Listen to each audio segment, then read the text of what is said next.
Sige lang. Paano mo na live? Pasok sa... Kita ka sa... okay sa FB? Kita sa phone. Ito, kita sa phone. Sa phone. Guys, kung online kayo, sabihin nyo talong. May libreng Yossi yung magsabi ng talong. Kung online kayo, sabihin nyo talong. Yossi yung magsabi ng... By the way, guys, real talk lang So, kaya kami nagkaroon ng technical difficulties kasi nag-down yung Facebook nung dapat na magsa-start kami. Na-experience nyo ba yun kanina? Okay, ayan. Gumagana na yung mic ko. Okay, ba't ba tayo mag-intro? Share na lang. Ayun na, okay din. Share nyo din. Nakita na. Okay, meron tayong konting technical difficulties, guys. So, please bear with us. Medyo natagal lang kami for this episode. So, yun. Anyway, ito na. Start na tayo ng ating show. Ako rin nagkakaroon ng konting technical difficulties sa camera. Hindi ko alam ba't nagkakito yung camera ko. Medyo na iinis ako. But anyway, hopefully guys, okay kayo lahat. Let's check out sa online. So we have 3 viewers. Guys, comment lang kayo kung kamusta. So far, okay naman. Everything is stable. Yeah, everything is stable. Nice. Ayaw maisama ng Facebook, hype din. Everything Feeling is ko stable. kinakalikot nila yung meta, pare. Kaya nagkakaroon ng kalokohan, pare.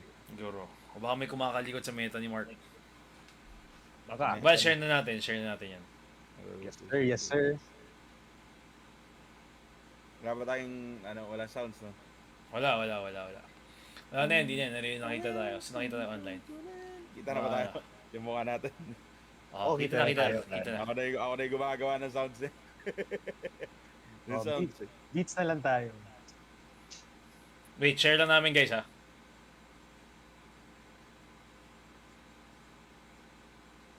Yan.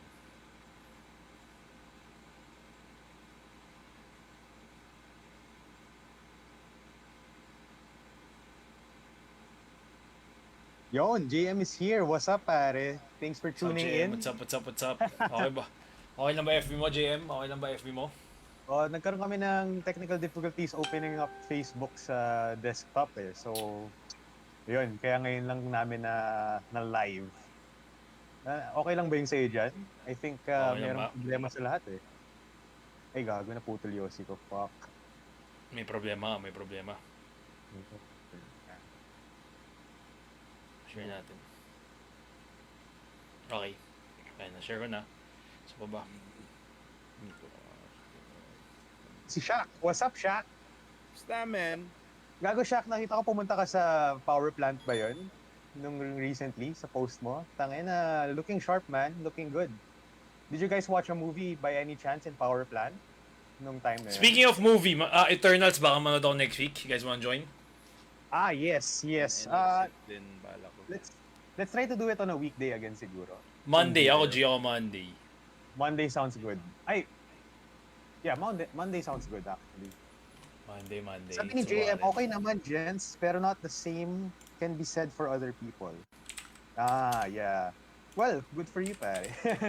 Baka banu sila kaya ganun. Joke. Gago, by the way, nakita niyo ba yung kanina? Ano yun? Yung Bold? Hindi, gago.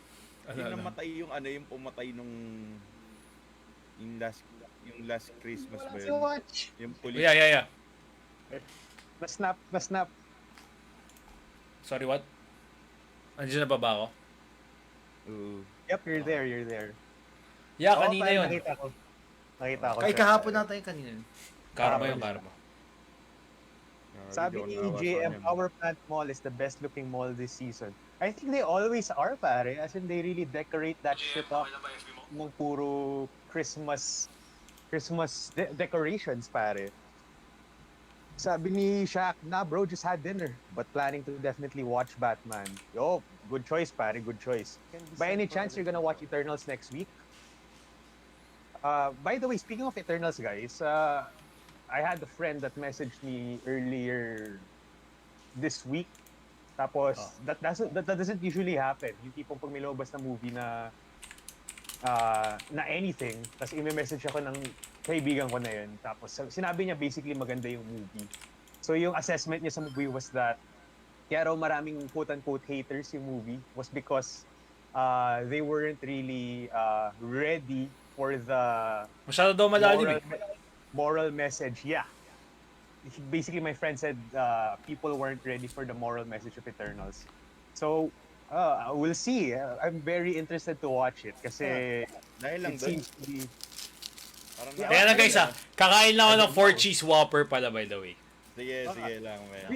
This vlog is sponsored by 4 cheese whopper. Burger King Philippines. Parang delayed daw. May delay talaga pare, konti sa feed natin dito sa Discord to Facebook. Parang may konting like 5-second delay.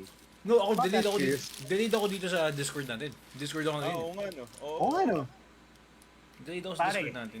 Alam mo kung Una bakit? yung lunok mo bago yung Alam mo kung bakit pare? Oo. Kasi bumabagal yung oras. Pag masaya ka. Pag kinakain mo yung 4 cheese whopper, no? Oo. Bumabagal yung oras pag masaya ka. Kaya Masyado mo kumakain ka ng nilalasa. 4 cheese whopper. Tawag dito, ano? Ito yung Back to the Future. Kumbaga. Oo, pare. Ayan. Yun yung power sa Dune. Yun yung power sa Dune, pare. Kumbaga yung 4 cheese whopper yung ano, yun yung inaamoy nila na ano. Yung Spice. Yung spice. Oo, pare. Yung spice melange. Yun. Tayo na naalala ko. Oh, pare, na-addict talaga ako sa Dune lore nung after natin nung manood na yun, pare. As in, medyo alam ko na nangyari sa lahat, pare. Hindi ko na kinaya eh. Sabi ni Raul, bakit maling Shang-chi ata download ko? Pitit na isang ego lang yung karakter. Iba. Oo. Ibang Shang-Chi yata yung... Yung 10 rings hindi sa braso nilalagay. Tangina, iba yun.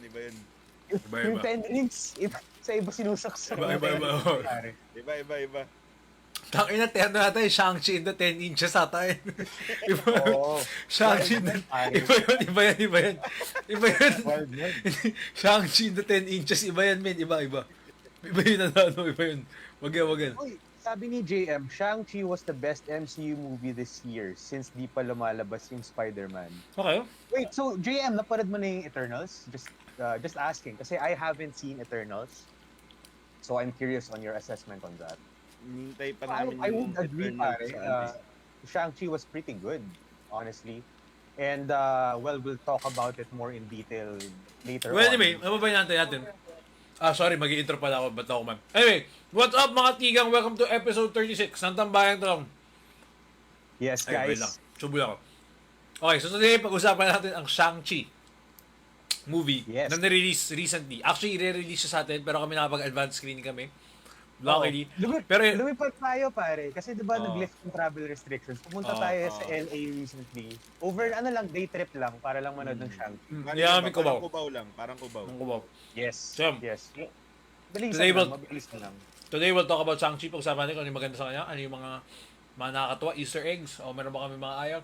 We'll talk about that all today. So guys, intro na kayo. Right guys, this is me, Flick Friends. Pag-usapan natin today ang Shang-Chi and I honestly am very excited to talk about it kasi this movie, even though it's not perfect, really offered a lot of new things in Marvel.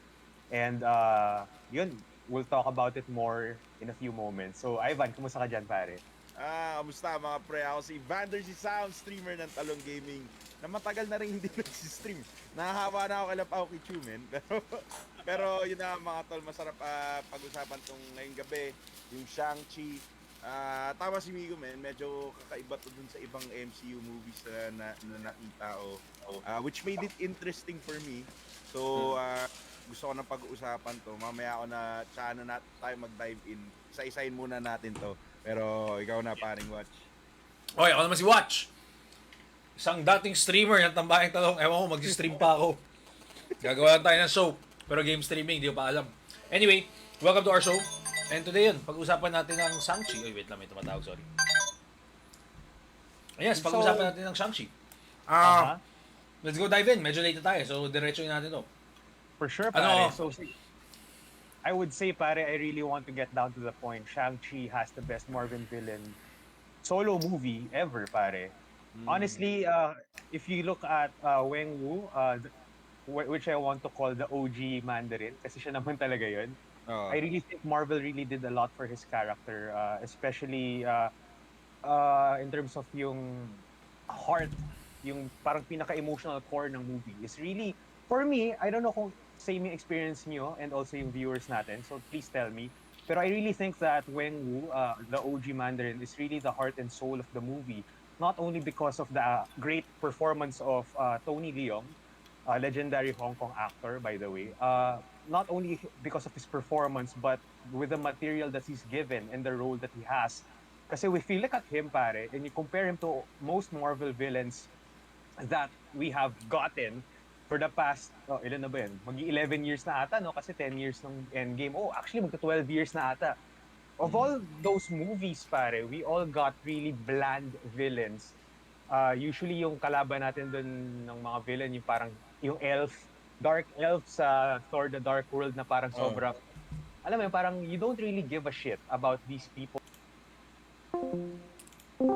Trust siya dito kay OG Mandarin kasi tangina pare, for me wala ako, well, I'm lying, pero in a sense medyo wala akong pake sa ibang characters. I really loved his arc. Okay. I really loved his story, his backstory, na meron isang taong ganito na very much sort of an ancient conqueror in a sense na that really decided to lay down that life to have a family and be a normal, quote unquote, to be a normal person with this person that he loves and yung mga children nila. And I think that really rings well uh, with the story kasi moving forward, yung desire niya to quote unquote free his wife doon sa tinatago nilang gate doon sa village kung saan lumaki yung asawa niya. Parang ano yun, very sympathetic yung ano niya and tragic at the same time yung character niya. Kasi alam mo na minamanipulate lang siya nung other forces that mas malakas sa kanya, at least mentally. And it's really tragic to see a character like him kasi nagbago na siya eh. Yun yung point ko eh. He was a villain, so to say, kasi he was a conqueror.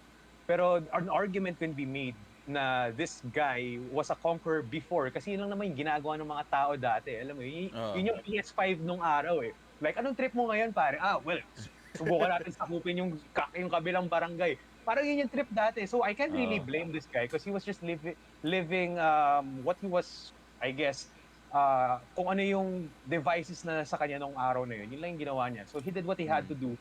And I really think that he's a good character in his core.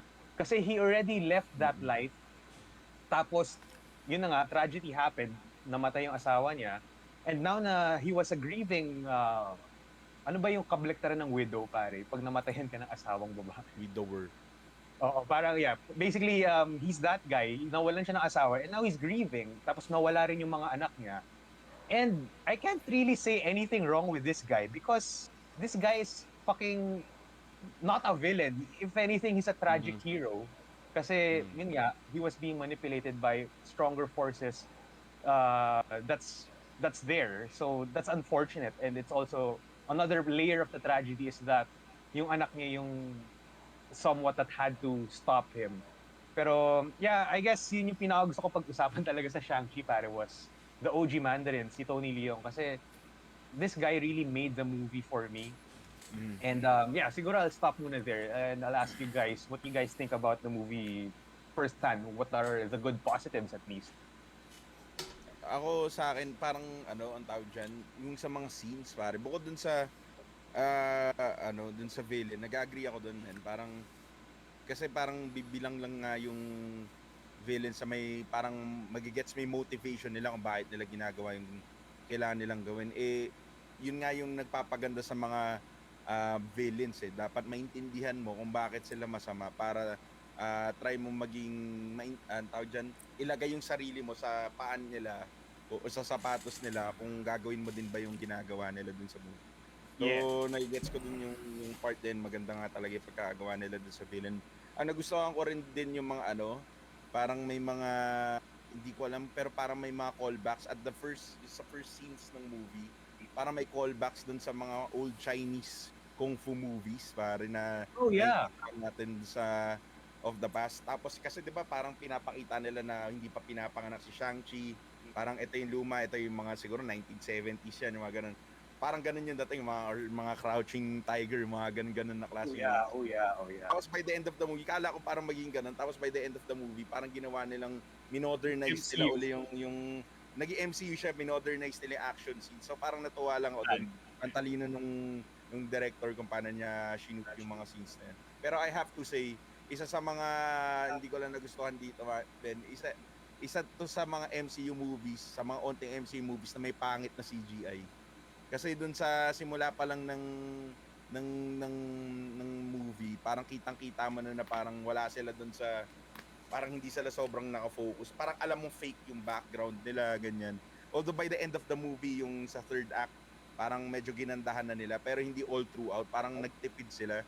Parang sinave nila yung budget nila for the last act para magmuang intense yung laban na which na nagustuhan ko din kasi it reminded me of yung Final Fantasy. Kung familiar kayo sa franchise yan, yung sa Final Fantasy 10 Final Fantasy 10 specifically, yung every battle, tsaka yung Final Fantasy 15 yung laban sa ng Altesia, parang may ganun din kasi may water dragon, basically lumabas si Leviathan, tapos ganun din yung laban, parang lumulutang-lutang sila. Kaya sobrang nastigan lang ako doon, parang tontawa ako doon sa part na yun. So, pero when it comes to the story, siguro overall okay naman ako. Pero mamaya natin pag-usapan yun. Oh. Go watch. Sa akin okay naman. Start of the movie was really nice.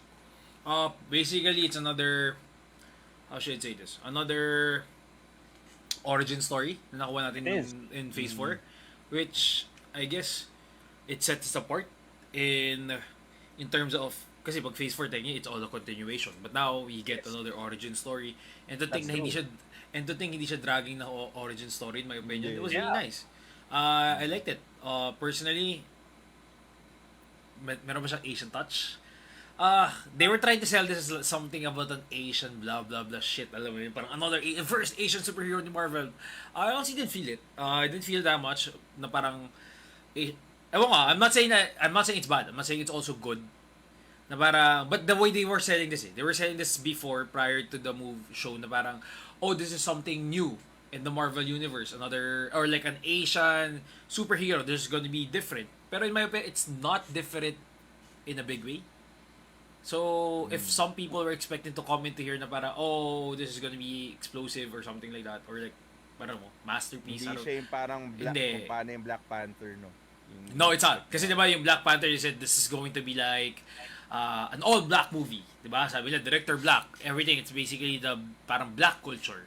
I think this was the same way prior going into the movie na parang ganyan sinabi nila. This is like a celebration of being Asian. Blah, blah, blah. I don't think so. Maybe, ewan ko I honestly don't think even the Chinese would think na sobrang this is like Chinese oriented in my opinion, or like sobrang Asian in a sense. I guess it's not. You know, it's not like, I mean, if you think, oh yeah, tama yung pagkakasabi mo, Ivan, if you think about it, Black Panther was literally a culmination of a black culture. Kung sila, di ba? Parang kumbaga, as a race, parang ganun yung pinakita nila with Black Panther, di ba? Pero this one, parang hindi naman. In terms of the special effects, yes, correct ka nung mga later, yung early stages, especially nung sa part nung nag-explain yung sa tatay. Pwede mo lang pagbigyan, yung pagbibigyan mo na, gets ko naman na hindi to parang budget na, I mean, di siya ganun dapat supposedly as big as Doctor Strange or other names. Kasi nga, they basically just trying this out. Si Shang-chi is, honestly, nobody knows this guy, personally, in my opinion. Diba? Nobody knows. Di ko nga alam na may ganyang superhero. So, I mean, nagigets ko yun. But yeah, for some reason, it did change in the latter parts na parang, CGI ganyan. In terms of the villain, yeah, the villain is, I guess, complex compared to the past movies that we've got. Hindi siya kasing babaw na nasa Black Widow. So, parang, diba? So, yeah. In terms of, I haven't seen Eternals and Marvel. Pero so far, in terms of movies, I guess ito. Kasi ano ba yung mga Marvel movies this year? Masabi ko okay. Well, we've got Black Widow. What else? mga natakil natin. Normally series other contents yung ginawa natin for Parang for wala ano eh. masyadong movies eh. Nang early no, wala eh. I think Wala. the earliest was Series just yung mga puro series lumabas, and yeah, series. So yeah. In terms of the movie, this is really okay. I like to say okay Oo. with it. parang Okay. okay na siya. Siguro mas maganda siyang intro sa Phase 4 kaysa sa Black Widow. Yun yung masasabi ko. Para I don't consider Black Widow a Phase 4 movie. It was para siyang side story lang eh sa for me, bagay. because it didn't really set up anything for quote unquote Phase 4 kasi it was a movie in Prequel. between between Phase 3 and Phase 2, Oo. I believe. Oo. Yes. So yeah, so I think ito yung pinaka first na Phase 4 na talagang legit na ito yung story Oo. moving forward, especially after the snap. Mm. I mean, after Endgame, sorry. Parang ang tawag dyan, nakakatawa lang dito sa movie na to, parang yun nga yung nabanggit ko yung sa Black Panther. Parang tinatry nga din nila yun, parang naglagay nga sila doon na yung sa soundtrack, parang maririnig mo rin yun sa kung paano nila gusto gawin para dito sa movie na to. By the way, I would say. Oo, solid yung soundtrack pero hindi siya kasing ganda ng Black Panther. Pero Yeah, the Black feeling ko Panther is tinatry The nila Black yung Panther was amazing. oh, man, sobrang ganda talaga nun. Sobrang nasa playlist ko yung ibang songs dun eh. Pero yung Ako ko din. parang tinatry niya nga maging ganun. Pero nag-fall short lang. Pero hindi, that's not to say na pangit tong movie na to. Maganda siya, madami siyang magandang quality. Pero nakita ko lang talaga yung parang tinatry nilang gawin na hindi lang sobrang umabot katulad ng Black Panther. Ako siguro pare, I would say, in terms of structure ng movie, I would say yung first two acts, sabihin natin yung first 1 hour, the first hour of the movie was really spectacular, I would say. Oo. Kasi it felt fresh. I mean, you could say nga na Marvel is trying their, quote-unquote, the keyword is trying their hand on trying to show a more Asian style of, let's say, yun nga, yung Kung Fu, which I really like, by the way. The Kung Fu in the start was really great. Solid, Yun yung ganda. yung mga gusto kong part sa movie to eh. Yung time na before si Shang-Chi, yung before siya naging adult. Kasi may mga ibang Kung Fu stuff din that happened behind that eh. Yung parang olden times. I actually appreciate that. I appreciated that detail a bit. And yun nga, even though na you said that the CGI was average, I would say na parang medyo hindi ko na siya masyadong inisip kasi I really enjoyed the parang lore building yung dating niya. Parang this is really good. And at the same time, yung matanda na nga si Shang-Chi, yung lumalaban na siya as an adult, I really like the style of parang fresh to see this kind of let's say technique in Marvel kasi it's Kung Fu, alam mo yun, it's different. Yeah. At least in the context of Marvel movies. For me, the movie really dipped down a bit, which is yung third act, which is basically yung naging Dragon Ball siyang movie. Dragon Ball Evolution. Yeah. Yes, you can say that the CGI was really good in that third act. You can say that, pero in terms of or at least my question is, why would you do that in a grounded movie? That's my question. Alam mo yun, parang kasi the entire first and second act of the movie was very grounded, was very real, felt very genuine in a sense na nung araw merong conqueror, tapos dahil dito sa Ten Rings, he was not aging, tapos moving forward, si Shang-Chi nag-run away, tapos he's living this Asian American life na he's underliving his potential, tapos next thing you know, hinahanap na siya uli nung airpat niya, and then, alam mo yun, parang, and then they were talking about family nung nag-reconnect sila nung dad niya, where na nag-grieve pa rin yung dad niya doon, na hinahanap niya yung asawa niya, sandun din yung sister niya. It felt very grounded, it felt very real. Tapos pagdating ng third act, bigla na lang bigla na lang si Shenron pa. Parang ako like, wait lang, parang, ano nangyari dito? Parang, did I miss an episode alam mo yun, May- dito sa story to. May Kasi- baboy na manok. Hindi mo maintindihan. Yeah. May Yung baboy walang na mukha. manok. Yung walang Yung mukha. baboy na manok, parang dun ko na nakita na parang, okay, parang this is new. Alam mo yung parang binigla nila yung story doon sa parang, ito, daming mythical creatures. May dragon, may unicorn, May layon na malaki, lahat. gago. Oo, pare. So parang ako like, Ang angas okay, nun, parang, guys. I would agree na they did that purpose for younger audiences because I think alam mo yun, parang I think I'm getting older. I'm turning 30 next year, so I think na I get affected by movies na tulad nito where na merong grounded heart yung movie, tapos bigla nila magkakaroon ng parang lack of a better term, pang bata na Yes. na finale. So it could be just my bias, pero what did you guys think? Parang natripan niyo ba yung flow na gano'n? Yeah, yung flow from like Yung dating, well, yung kung paano nila sinabing story dito sa movie na to, nagustuhan ko. Kasi parang, hindi ko lang alam, siguro nakalimutan ko, pero parang natuwa lang ako dun sa, kung paano nila finlow yung story na, nung una naguluhan ako, parang biglaan gumaling sa martial arts to si Shang-chi. So parang basically sinasabi ko dito, tas in-explain nila, so sinasabi ko dito parang, ginamit nila yung flashbacks to great effect para sabihin yung story. So sobrang nagustuhan ko yun about the movie. Yung sa third act naman, I agree na siya yung weakest pagdating sa story. Although ako, yun katulad nga sabi ko, parang bilang gamer, parang may mga naalala lang ako certain scenes na parang nakita ko na dati sa video game. So sobrang tuwan-tuwa ako. Parang kaya masabi ko na enjoy ko siya, pero alam kong parang hindi rin ganun ka lakas yung ending. Gets ko din yun. Pero ako personally nagustuhan ko siya. For me naman, with the added mythical, I think, again, I have to agree, medyo, hindi man sa malabo, pero I guess with adding the mythical creatures now, parang lumaki masyado yung Marvel na parang, are they gonna tap onto this? Or is this like, parang, daanan mo lang to, para lang may backstory yung nanay, ilagay lang natin dyan, tapos na yun.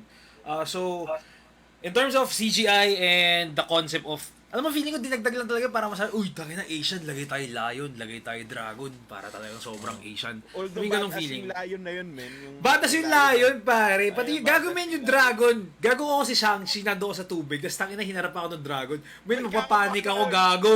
Tangina, hindi ganun. Pare, men, hindi ganun yung reaction ko na parang, tangina, tropa to. Gago, hindi ako parang, putangina, ba't nasa harapan ko to? malulubog na ako ng gago. Oo, gago, parang, putangina, ano to? Puka lang ina, nasa tubig, gago, ang laki. Di ba, so parang, Pare. Yung tangina. scene na yan, pare, yung irrational fear ko sa dagat, pare. Legit. Ay, exactly, same. Ako Yun din. yung Same. irrational fear ko sa dagat. Same gago, kaya ka parang ako, tangina Shang-Chi. Mas parang, what the fuck? Sa'yo parang naging normal na, tangina, ito ata yung nanay, kinikwento ng nanay ko. Putang ina, itsura ba yan? Mukhang yan yung kinikwento ng nanay mo. Diba? Pero yun, maangas yun. I mean, like, Maliit pa raw yung dragon na yun, sabi nila. yeah, maliit pa nga daw. Parang, Dahil parang medyo young-ish pa yung dragon na yun. Oo, kasi Kaya namatay medyo- na ata yung The Great Conqueror. Namatay Oo, ata yung nung first fight, diba? So parang ito yung Yeah. anak. So, tangina, maliit lang to. So parang, tangina gago, mas nakakatakot pa to compared sa mga lumilipad eh. Alam mo yun, yun yung first reaction ko, gago na sila ng tubig, tangina lang. lang. Lalo ng tubig. Oo, tangina ako, parang putang ina, ito ba yung kalaban? Yun yung unang pumasok sa isip ko, putang ina, ito ba yung kalaban? Pero anyway, yeah, I guess, the mythical creatures, in my opinion, parang a bit, yun nga, medyo off. Tama naman si Migo na parang grounded yung the whole shit until the third act. It was nice seeing though, if you're gonna ask me, the dragons, the fantasy land there. It was nice to see. But then again, I honestly didn't expect it. I guess parang ito yung curveball na parang, saan ang galing yun? Alam mo yun? Kasi you were watching it the whole time na parang, the only mythical things that we know were basically the rings. And then, when you think about the mythical or like yung parang, what do you call this? Yung hidden village, na-expect mo doon, parang nagko-kung fu lang yung mga tao dahil yun lang may nanay, di ba? He was just doing the kung fu shit and everything. By the way, man, ganun siya ka-conqueror, gago. Yung umupak sa kanya, ginawa niya asawa, inanekan niya, gago. Ganun siya kagaling. Tangin na, I have to give him... Ganun siya ka OG, pare. Ganun siya ka-OG, gago. I have to give him credit, gago. After niya magpa-upak, puta, anak ang ko to. Gago, that's the big... Tangin na, di ba? So, ang galing. That's how you find the best partner. You find a partner that's better than you. Kasi, ano ba yun? Kasi, basically, it's a how do you say that? It's a mutually beneficial agreement or a relationship. Kasi basically, you know that you are a good person or you have skills, but this particular person is besting you in some other aspects. So kung maghahanap ka ng partner, it's best that you find that kind of person. Kasi you guys can teach each other these really good Hello. skills and make each other Oh. better people. Hindi pa ako Basically, tapos. down the line when you guys Napapasok have ko na that yung buko. relationship. Alam ko, By the way, alam ko meron na lang yan. magandang comment si JM Alam pare ko na, regarding alam ko dun na sa Asian backlash ng China dito sa Shang-Chi. Kasi I think we all, when they first announced Shang-Chi, I think we all had the idea na, oh, so Marvel is doing this to appeal to the East, basically China, to the Chinese yeah. market. Tapos, which basically it didn't work kasi I'm pretty sure you guys have seen the articles leading up to its release where basically the majority of the Chinese people didn't really like what they were doing here in Shang-Chi. So, ang sinabi ni JM regarding that was that they rejected it kasi it was portraying how the West sees the Chinese, Yeah. which was stereotypical. And also, Simu Liu, the main actor, has had scandals, he said. So, I don't know about the scandals, pero he is right doon sa parang portrayal na parang stereotypical. That is, I would say, yeah, that's how it looked in the movie. Though I appreciated it. Well, kasi yun nga eh. hindi- Parang, I mean, hindi, if they were trying to please China, there wasn't Chinese anything in this, in my opinion. There wasn't any Chinese in this movie. Like, pure Chinese na alam mo yung parang, kasi diba, if I'm not mistaken, they're only allowed 4 foreign films in China every year. Wait. There's Alam a ko, certain may limit, number. hindi ko lang- May limit. Kaya hindi lahat ng movies ng big studios ng US pumapasok. Kaya kayo mga, ang alam ko, if hindi nyo napansin for the past few years, majority ng mga big budget movies, they need to have a Chinese actor. If not just Chinese actor, a Chinese character or something just to sell it in China. Kasi pag walang ganun, alam ko hindi nila pinapayagan eh. Yun. So anyway, pero yun nga, I guess, Meron ako fun fact sa'yo regarding that Chinese market thing. Do you know which movie from the West is the highest grossing movie in the Chinese theater market? Chinese box office pala, rather. no. Ano. It's Transformers. Oh, The Talaga? franchise as a whole, yes. And you know why? Why? I forgot pare kung anong kung anong video yung nag-explain ito, but the video was discussing, no, not Black Panther, JM, it's Transformers. So the video was saying na bakit Transformers or movies such as Transformers, yung tipong very bombastic effects. Si Optimum Pride, oh. I think si Optimum Pride. So the reason why Transformers was the highest grossing West movie, lack for a better term, is because from what I understand, pag nagpalabas sila ng Chinese, pag naglabas sila ng West movie in China, walang subtitles. So, kung manonood kang movie na hindi mo naintindihan yung English, anong movie papanoorin mo? Transformers. You don't need dialogue to enjoy that shit. It's fireworks for 2 hours. That's the reason why the franchise, Transformers as a franchise, as a whole, yung highest grossing franchise in the Chinese market box office. So yan. Fun fact, guys. No, Transformers, palakpak na ng palakpak, pero hindi Hindi naiintindihan. mo alam yung nangyayari. Oh! Inom, gondo. Oh! Wow! Tangin na, palakpak ng palakpak ang It's puta. basically the Transformer movie, pare. It's, Ba? alam mo yun. It's ADHD filmed for 2 hours. All Michael Bay films, I think. Di ba mga ganun trip ni Michael Bay gawin? Explosions ka. Oh. Tangin na. Laging tawag doon laging explosions pag Michael Bay. Ito, sobrang benta nun. Anyway. Ano to? Pag-usapan natin since pag-usapan natin si villain, tangin na.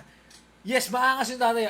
Ewan ka, di ba sinabi niya sometimes he's being called Khan or Master Khan? Is it because like parang pinagkamalan siya si Genghis Khan? Parang ganun? I think he is the Genghis Khan of that universe. Oh, That universe parang ganun. Baka Tangin na. I think. Sobrang I think angas so. yan, no? Tas ang pinaka-naangasan ako na scene, yung scene nung lumaban sila sa Roman Empire. Ewan ko napansin yun. Oo. Tangin na ang angas yung scene na yun, gago. Imagine mo, ganun niya kinonquer yung mundo nung time na yun. I mean, yung Ten Rings in general. Natangin even the Roman Empire, coming from the east, going to the Roman Empire. Tangin na ang angas nun. I really love the backstory of that guy. Na-enjoy ko siya. And yes, in my opinion, tama rin kayo. Speaking of backstory, pare, there's this one deleted scene that I watched na I think they should have kept in the movie. Meron kasi doon scene na I think yun yung kakauwi lang ni Shang-chi tsaka ng sister niya tsaka ni Aquafina doon sa home base ng Ten Rings basically. Tapos yung scene starts na si Shang-chi, nakita niya yung airpot niya nasa parang altar na nagdadasal doon sa yung parang pag may patay, may picture ng patay tapos may mga like usok. Mga I incense. don't know what incense, yes. Sorry, I'm so ignorant. Pero yun nga, the dad was praying for the mother and all that. So lumapit si Shang-Chi. Tapos there's a really great exchange of dialogue there na lalong magbubukas lalo sa character ni Mandarin. I mean, if you think about it, pare, the movie in itself is already a huge how do you say that? A huge plus for the goodness or the positive character base character core of the villain. Tapos kung dinagdag pa nila yung scene na yan, pare, I think people would be more sympathetic to the character kasi meron din isang line hindi ko makalimutan eh. Sinabi nung airpot niya, "You know, I'm tired of always being the villain." Parang he said it in a joking way. So, naisip ko na rin. So, it really reflects back na I think this guy really is fucking tired of being the villain. Kasi at one point in his life, he already gave it up to have a normal family and a normal life. So, ayun. So, parang I really think na they should have kept that scene because it was really something more, it's a little something more that's important for that character, for people to truly, alam mo yun, parang it's another clue na this guy is really not really a bad guy. He's a lost soul. It's tragic. It's been Gago ba imagine mo kung nasa posisyon ka na? Centuries, man. Wala kang ginawa kundi mag-conquer. Gago, sobrang boring nun, gago. Wala ka na magawa. I mean, like, parang wala lahat nga nagawa mo na eh. Nagawa mo na lahat sinabi dun sa ano, diba? Yes, sir. Dun What's sa Robin? Si paring Robin nandito na. Ay, si Robin. Stop, What's up? Sabi ni Shaq Anto si Mushu. Dapat dinagdag nila si Mushu, gago. Kung inalis nila sa Mulan, sana dito nilagay man lang nila si Mushu. Gago si Mushu, lumaki na nga eh. Nung nasa Mulan, bata pa siya, gago. Mali pa tayo, lumaki na, gago, nakikipaglaban na. Pero speaking of yun, dagdagan sa Dragon, gago, maangas yung fight scenes in Dragon, ah. Maganda yung yung parang iniikot niya yung ano. Tsaka yung malaking tawag doon, yung Soul Eater. Yung Soul Soccer, ano yun, sabi na? Parang Grand Soul Soccer. Grand Soccer. Grand Soccer. Grand Blow Soccer, no? Big Blow Soccer, gago. Iba. Yung Shang-Chi piano de roll. Shang-Chi piano de roll. Yung Shang-Chi piano de roll, gago. Grand Soccer niya with 10 inches. Gago. Shang-Chi into 10 inches.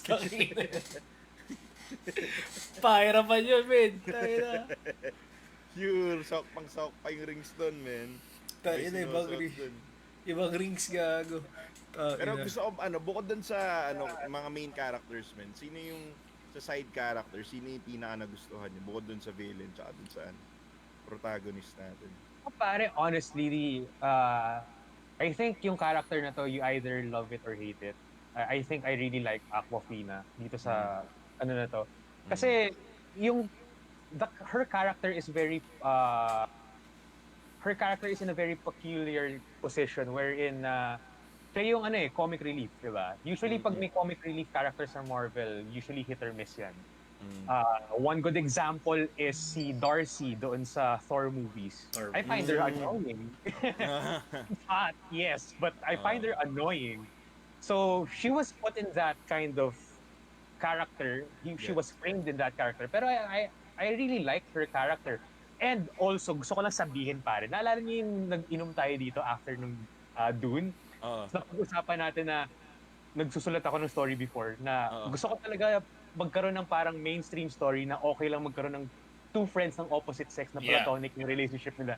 Tapos Oo. nakita ko sa Shang-Chi, sobrang bad trip ako, pare. Parang I was fucking doing this fucking 4 or 5 years ago. So anyway, pero ako nagustuhan ko yung relationship dynamic nilang yun kasi parang it's very, yun nga, grounded. Yung tipong talagang in life, magkakaroon ka talaga ng best friend or friend of the opposite sex. Tapos it's really nothing. In terms of sexual whatever, it's really just you being really good friends with this person. And I really like that dynamic of them in the start of the movie. Na yung tipong, parang nasa, ano sila, yung valet, parking, that's their job. So, I kind of relate to that in college. Parang, pag nasa college ka, usually meron kang seatmate na babae. Tapos parang, may tropa kayo. Pero like, there's nothing really more to that. Tapos after ng shift nila, nung valet, or after ng school natin in college, parang, anong gagawin natin? Inuman tayo, which ginawa nila, nag-karaoke sila and whatever. So parang, I really like that. Di ba? For me, I really like that dynamic nila of their relationship, pare. Speaking of karaoke, sobrang weird dun yung sa dulo. Post-credit scene, sa mid-credit scene. Tangina nasama nila si Wong sa karaoke, man. Bakit? Gago, I love that scene. I really love that scene. Swear, I really love that scene. Parang sobrang out of character kay Wong yun. Gago. Hindi siya out of character. We don't even know what Wong is as a Oh, character. kasi diba, like sa Doctor Strange, he listens to Beyonce. Oo nga. Hindi, pero Diba? kasi parang iisip ko sa Doctor Strange, sobrang seryoso niya, tsaka by the book. Pero alam mo yun, parang biglang nagulat lang ako dun. Well, talaga, kasi for the past few Marvel movies, tinatransition na siya na parang Wong was, gusto ko seryoso ka, pero lagi kang nasa other side. Sa bagay may nabasa ako, inano daw pala ng Russos na siya daw si Noob Master 69, man. So, Yeah. maangat Yun ang sinasabi na nasa Noob Master siya, nasa scene. Yung kalaban niya, yung kalaban ni Thor, tsaka ni Korg. Thor. Yeah, ni Korg. Yeah, so I guess for the past few Marvel movies, tinatransition, well ako ewan ko, pero alam ko parang tinatransition siya na gano'n eh. Even when he started pa lang sa Doctor Strange eh. I think doon sa scene ng Beyonce, doon ako parang nag-gets ako. But I really love that scene, yung nagkaraoke siya. Yeah, I like that, yeah. Ay, gusto ko yung scene, yun nga. Ewan ko, ako para sa akin natutuwa ako kay Wong eh. Tawan-tawa ako sa kanya eh. Benta ako sa kanya Wong eh. feels real, pare. That's the point eh. Wong feels real. Kasi meron siyang serious side, like we all do. Meron din siyang fun side, like we all do. Alam mo yun? Hindi siya comic book character na tipong Wong. Laging nagbabasa lang ng libro and protecting the Netherlands. Parang no. Alam mo yun? I listen to Beyonce, I go karaoke, and I play Tsaka video yun games. yun diba? Gago favorite scene ko kay Wong, speaking of Wong, was in Doctor Strange. Yung sinabi niyang, gago yung tinanong ni Doctor Strange, do we have Wi-Fi? Tapos di siya sumasagot. Tapos after a few minutes sabi niya, yes, we have Wi-Fi. What do you think of us, uncivilized? Yung merong Wi-Fi dun sa temple. Gagong benta niya. As in like, ewan ko siya, yung parang, if there was one friend sa Marvel ang sarap kasama, parang siya, si Jimmy Santos. Gago siya si Jimmy Santos eh. Di ba? Gago literal, parang siyang si Jimmy Santos for me. Mukha siyang seryoso. Yung kumaano siya, yung tumatang. Tsaka, well, speaking of, yung Abomination scene with Wong, yun, kasi, let's talk about that. Medyo feeling ko, hindi ko alam kung nilagay lang siya as like an Easter egg or like a fun, kumbaga a fun callback. Or meron talagang ginagawa si Wong and si Abomination. Bakit sila magkakilala? I think they are trying to do something in terms of the relationship of them both. Yung best guess ko, pare, is that I think Wong is trying to somewhat train Abomination. Kasi Abomination is basically another Hulk. So if you have that guy on your side, diba? If you have that guy on your side, it's gonna be much easier for you. Kasi as far as they're concerned, they already lost a lot of people from the previous big war. Nawala si Tony Stark and nawala si Steve Rogers. Those are very big, let's say, generals doon sa sa team nila. So I think Wong is really just trying to play the Nick Fury part, yung tipong try niya mag-recruit, perhaps. I really think now we'll see Abomination in Multiverse of Madness. I'm pretty sure we'll see him back there. Kasi may relationship sila eh. And I think they're trying to train doon sa scene na yun, yung nag-aaway sila. I think they're trying to spar. Parang sparring lang yung ginagawa nila. Sparring nga lang. Oo. Pero grabe, parang sobrang seryoso angas niya, nung... diba? Gago, sobrang angas nung ginawa niyang move, ah. That was really Oo, smart if you think about it. Yung Yung puta tinelip. yung tineleport niya yung suntok. Gago, ang galing. Di ba? Sobrang, aliw na aliw ako. Mabait din siya, pare. Kasi, if you can remember, kung sinara niya yung portal na yun, mapuputol yung kamay niya. Mabubutol yung kamay niya. Mabait din siya in a sense na tipong iniwan yung nakabukas yun para ma-retract ni, Para lang ni Abomination. pag nahulog siya. Ako, honestly, one of the characters I really like na hindi kasama dun sa basically sa whole cast was Trevor, the fake Mandarin. Tawang-tawa ako sa kanya. Tawang-tawa ako sa kanya. As in, sobrang bentang-benta ako sa kanya. Tuwan-tuwa ako sa character niya. Although hindi maganda reception sa kanya in the last, what do you call this? In the last appearance niya, Iron Man 3. Pero dito, sobrang benta ako sa kanya, gago. Yeah. Especially yung scene na dalawang scene na gusto ko sa kanya eh. Yung una, yung yung first time nakita nila Shang-chi, yung parang baboy na manok. Yeah. Tapos, Harris mo niya. si Harris. Tapos natawa ako sa reaction niya, oh my God, Harris, you're real. I thought I was just imagining. I thought I was going crazy. Na pero to think, ang irony nyo is, tangin ng baliw na siya eh. Di ba? Alam mo yung parang, tangin na. Alam mo yung baliw siya, oh my God, I thought I was going crazy. Sobrang beta. Saka pangalawa yung yung gago, ito for me, one of the best score na ginawa nila. Yung pinakita siya nakahiga. Tapos tangin ng sad na ng music. Tapos tangin na, lumapit si Harris sa kaya parang, no, lie down. I'm acting here. Go down. It's a performance. Tapos tangin na yung baboy, imbis na humiga, gago, tumba siya. Tapos gago. Tapos tinignan, di ba yung reaction ni Trevor doon, yung parang tingin niya, parang puta, overacting naman ito. Yung parang ganun pa yung reaction. So parang tangin na, sobrang benta sa akin, gago. Grabe, alam mo yun, kahit ano pa sabihin nila, pangit nga yung Mandarin sa Iron Man 3, pero kasi si Ben Kingsley yun, magaling siyang artista. Ang galing, gago, tayo na. I mean, although, I must say na yung una nilang nilabas yung Iron Man yung 3, and then nalaman kong fake Mandarin si Trevor, gago, sobrang galit na galit ako. Yeah, At di maganda. Pero, shit, ito, nakita ko na si Mandarin. Parang nakita ko, it's all a joke. Parang ako, what the fuck? Kasi naggalit talaga ako. Kasi imagine you're watching Batman, tapos sinabi nila, dito sa bagong Batman, you'll finally see the Joker, yung main enemy ni Batman, na alam mo, in lore, tapos loko si Joker, parang, alam mo yun, I'm just literally a clown. Parang, what the fuck? Anong ginagawa? Tsaka, I think one of the reasons for me na parang sobrang nag-underwhelm yung Mandarin na yun is for me personally, kamukha si Mandarin ng Iron Man 3. If you think about it, yung design niya nun, as in like yung itsura niya, parang tangin na ito talaga si Mandarin. Alam mo yung parang kumbaga comic accurate siya. Although, wala akong idea kay Mandarin, pero if you look at the pictures in the comics, nakuha nila yung character niya dun eh. Kaya nga parang bad trip na tangin na, pangit ng curveball na yun, parang biglang siniraan nila. Yung performance niya as Mandarin, yung nagpupunin yung boses, yung you'll never see coming. Parang wow, diba? Parang this guy is menacing. Alam mo yun? Yun nga eh. For me, one of like sinayang nilang character, in my opinion. Sana kung parang Wait, I mean, like yung itsura. Basically yung pagkakast eh.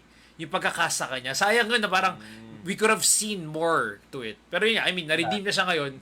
Kasi nga, imagine mo, sa sobrang galing niya umacting, binuhay siya ni Mandarin kasi natutuwa sa kanya. So parang naging jester talaga siya, gago. Doon mo rin makikita na si Mandarin, OG Mandarin, doon mo rin makikita na this guy is really, alam mo yun, hindi siya talaga villain. He's basically just sad. Alam mo yun? Para for me, he was so sad na parang, tangina sa sobrang na-entertain siya sa tao na to. Tangina, I have to keep this guy. I'm not that cruel. Na parang itong isang bagay na nagpapatuwa sa akin, papatayin ko ba? Masyadong natutuwa para sa kanya, gago. Although, yung first plan niya is patayin siya, men. Patayin, di ba? So, kaya parang hindi ko rin masabi na mabait pa rin yung ginawa niya. Alam mo, papatayin niya dapat. Pinatay. Pero hindi niya pinatay. Naaliw siya eh. Gano ka brutal, men, para sabihin mo, tanginin ng gaya sa akin, men, papatayin ko yan. Alam mo yun, tangin. Pare, if you're a conqueror for centuries, tapos meron umaya sa'yo, I would be inclined to actually hurt that person also. Pero just the fact na this guy could change your mind, even though that you have the capacity to kill that guy with the snap of your fingers or your 10 rings, And that means you're a good person kasi alam mo kung kailan ka mag-hold back na parang, Yes. okay, this is unreasonable kung papatayin ko siya kasi natutuwa ako sa kanya. Alam mo yun? But did you, Okay, ewan ko alam niyo ba to? Napanood niyo ba to? Yung kung paano siya binrake out si Trevor, yung one-shot movie. There's actually a one-shot movie on how the Ten Rings broke out Trevor. I think Yeah, I pero hindi ko watched- pa napapanood. It's ano daw, Marvel one-shot called All Hail the King. So it's basically the story of how they broke out Trevor in the Speaking of Trevor, pare, I watched a lot of deleted scenes in this movie, and Trevor has really one good deleted scene. Napanood mo ba yun, Watch? Hindi, wala pa napapanood na kahit ang deleted scene for this one. Okay, so yung deleted scene na to was that yung kakatakas lang nila dun sa main base. Yung dun sila sa parang kotse, sa BMW. Tapos di ba naghihintay sila ron na matagal kasi hinihintay nila yung signal ni Horace. Ni Harris pala, or Horace. So habang naghihintay sila doon, merong conversation si Aquafina at saka si Trevor. So si Aquafina parang nag-express siya a bit of herself na yung tipong marami siyang para siyang millennial basically si Aquafina, yung tipong ang dami kong gustong gawin pero every time na try ko siyang gawin, parang nawawalan ako ng interest like midway. So it's kind of like a millennial, alam mo yun. Tapos may sinabing magandang line doon si Trevor, which was Shakespeare line siya. Yung sinabi niya kay Aquafina na some are born great, some achieve greatness, and some have greatness entrusted upon them. So kung isipin mo, yung sinabi niyang line na yun from Shakespeare is actually a very good capsule of basically what the Shang-chi movie is in entirety. Mm-hmm. Yeah. Kasi basically they're normal people, regular people na valet people lang sila.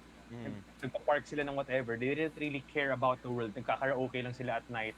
Alam mo yun, parang they were, technically speaking, under-living their potential. Pero basically, yung story nila is that they had greatness thrusted upon them. Yung tipong, wala kang choice na adventure is here in your doorstep. What are you gonna do? Alam mo yun? Are you gonna answer? Are you gonna open the door? Which is basically ginawa ni Shang-Chi. At the same time, ginawa rin ni Aquafina. Yung, kahit medyo banu siya sa arrows. Alam mo yun, para she did her best. Basically, she had the call to action. So that's a great line and a great scene. I wish they didn't take out that deleted scene. You guys should see it actually. Parang okay yun. Tinanggal pa nila nun, sana nga hindi nga nila. Base sa pagkakakwento mo, solid dun. Sabi ni JM, ininsulto pa nga ni Wenwu yung Mandarin persona. Sabi niya, I'm an orange. Yung haragawa na siya doon. Gago yung orange. Sabi niya, paano daw natakot yung mga tao? Orange lang naman na siya. Ang ganda ng line ni Wenwu nung scene na yun, yung nagde-dinner sila. Yung he said something along the lines of parang names are important. Parang it gives us the connection to our ancestors. Parang ako like, that's really nice and it's also very Asian. Or at least, it was very Asian. It's very Asian in a sense. And I like it. Ang line naman na gusto ko yung sinabi nung matanda kay Aquafina, yung if you aim at nothing, you hit nothing. That was really nice. Yes. That was a very nice line. Saktong-sakto sa kanya. Tapos yun, nahit niya yung arrow. For some fucking reason, nahit niya yung arrow. By the way, speaking of which, yung matandang guy na yun, benta yung nagkaroon sila ng conversation, yung confrontation, yung dalawang army. Yung young man ba to? Yung young man, Parang, be careful with your words, young man. Young man. I live 10 lifetimes of yours. Parang ako like, wow. Masabay pinakita siya, sobrang tanda. Biglang i-shift ng camera, tang-ina, gagatawa ako dun, man. That was a good scene. That was a good line as well. Solid yun. There's really a lot of good stuff in this movie. I really like this movie. Pero, let's go with the bad.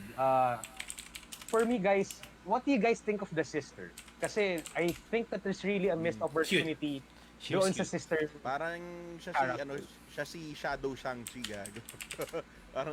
parang ganun lang siya, men. Parang wala akong nakuha sa kanya para sa naiwan siya ng kapatid niya, pero wala din siya nadagdag personally sa storya para sa akin. Kasi pag tinanggal mo siya doon, tapos ginawa mo si Shang-Chi na only child, gago mangyayari pa rin yung storya, men. 100% agree, pare. 100% agree. Wait lang, bago pa tayo mag-move on, yung guy na matanda na kausap niya, siya yung nasa Kung Fu Hustle, kaya pa sobrang familiar niya. Yes, din sinabi ni JM, pare. Siya yung asawa ng babae sa Kung Fu Hustle. Ulul, siya ba yun? Siya yung Rubberman. Si Rubberman. Siya yung under, gago, pero yung maangas pala.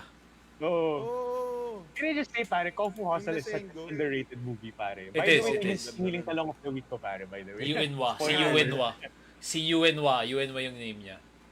By the way, may comment si JM regarding dun sa sister. Sinabi niya, ang daming mali doon sa sister talaga in terms of writing. Yung fight nila, yung fight nilang dalawa, how she became the head of the fight ring and kung paano siya natuto ng martial arts. Yeah. Sobrang parang spinrinkle lang yung story ng sister niya eh. Which is, tama nga yung sinabi ni Ivan eh, na kung tinanggal mo siya, the movie's technically going to be the same. Yeah. Aside from being cute yung babae si Shang-Chi, the reason I think one of the problems here kasi is binago niya to eh. Shang-Chi has 5 sisters. So out of in the comics, so ang ginawa nila, pinagsama-sama nila lahat yung 5 sisters niya sa character na to. Kaya I think that's one of the kaya parang siguro medyo malabo siya. But yeah, I have to agree na yun yan. Aside from being, ako nagaganda ako sa kanya. For some reason, gandang-ganda ako sa kanya. Kita-kita I'm ako sa always kanya. a sucker for short hair girls. So yeah, nagagandaan din ako sa kanya. Plus yung chinita pa, no? So ako parang, grabe yung cute nito. But anyway, well, yeah, I think, well, you're correct. Pag tinanggal mo siya sa whole story, parang wala lang. Siya yung, kumbaga siya yung, alam mo, dapat parang siya yung middle child. Di ba normally yung middle child yung nakakalimutan? But I think siya yung bunso eh. So supposedly dapat siya ngayon parang inaalagaan since babae bunso, di ba? Normally ganun. Especially sa Asian family, parang, ay hindi, Asian pala, lalaki talaga yun eh. Lalaki pala talaga yun. Kaya si Shang-Chi yung Yeah, I favorite. know, pare. Oo, lalaki nga pala. Pero yun nga, I mean, I don't know how, ito ba, the setup that they did na siya yung parang nag-handle ng 10 rings ngayon. Di ba ginawa niya parang, tangin na, revamp tayo, gawa tayo. Ito yung younger version ng 10 rings, di ba? Facelift. Ginawa niya. Facelift. Facelift ng 10 rings, di ba? So parang, hindi natin alam. Baka siguro, in my opinion, siguro siniset up siya to become a future villain, in my guess, ni Shang-Chi. Ewan ko, pwedeng anti-hero. Depende kasi again, when you think about the Ten Rings, it's always about bad things. Eh. So I'm not sure if he's gonna transition the Ten Rings into something of more like, mamimili tayo ng gagawin natin Hindi tayo pwede super bad. Kailangan sakto bad lang. Ewan ko kung ganun. So, You do have a point though. Kasi hindi pa rin pinapatawad ni sister si Shang-Chi eh. Kasi si Shang-Chi, wala naman eh. Na sinabi ng sister niya to his face na I don't forgive you. Parang ganun. Yun nga eh. Plus also si Razor Fist, di ba? Si Razor Fist, yeah. So hindi rin ako sure kung nag-transition na siya sa, I mean, di ba, anti-hero na ba siya or like parang, pero sobrang bakla by the way doon, di ba? Yung no, we will not team up! Putang ina. Mas kinain yung villain. Oh, gago. I Let's think team up. Watch gagawin nila ito siguro series, I feel. Yes, yun nga rin eh. Kasi feeling ko hindi to, honestly, ito ba, speaking of the future of this one, hindi ko nakita si Shang-Chi going in a second movie na parang ano yung next na kalaban niya. So, I guess this is more like, baka i-connect ito with Iron Fist, in my opinion. I think this one's gonna be connected with Iron Fist, if ever they do. If ever they do, tawag dito, they do reboot Iron Fist or they basically get back Danny Reed. Danny Reed ba name? Basta yung actor. Because Iron Fist sucked, by the way. Yeah, it sucked. That's why I wish I don't. Kasi I really think that they should focus on the Shang-Chi character. Kasi technically speaking, Iron Fist and Shang-Chi, in terms of the comics at least, as a casual viewer, they're kind of the same person.